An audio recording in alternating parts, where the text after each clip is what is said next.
Movies are dreams that you never forget. So The Fabelmans opens with our Steven Spielberg surrogate seeing his first film in theaters and falling in love with the cinema.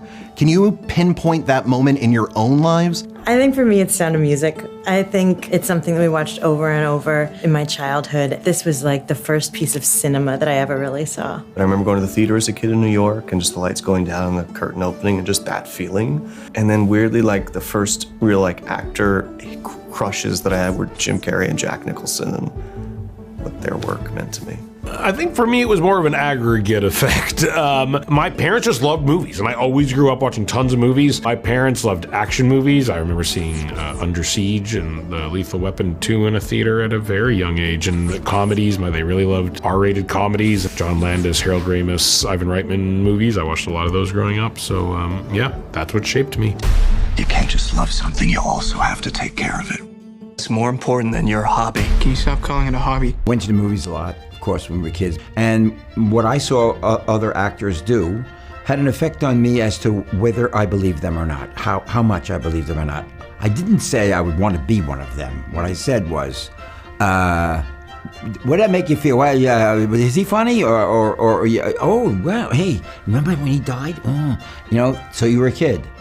So you took the experience there, and you walked out of the theater and you went, and you couldn't speak. Movies changed you while you watched them. And you walked out, you had to go back to your life. So I knew there was something in this stuff that hits the inside of you. Right. That's the last time I thought of that. And then I became an engineer. All right? Family art. It'll tear you in two.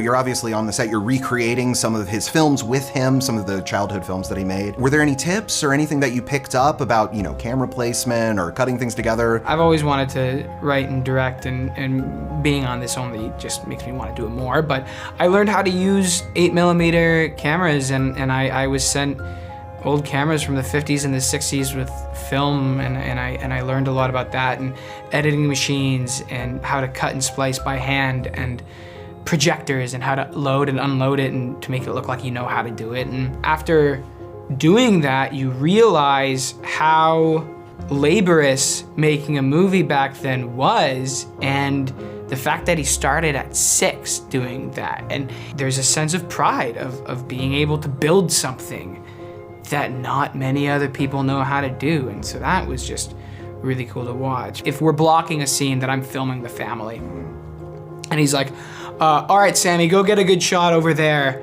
And he points me to wherever I go, and I get to my mark and everybody's over there, and I lift up the camera and look through, and I'm like, that's an amazing shot. like that really is. And I would call people over, and I'm like, look at this.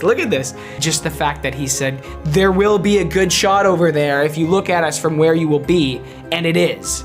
That's just cool to experience. What kind of movie are we gonna make?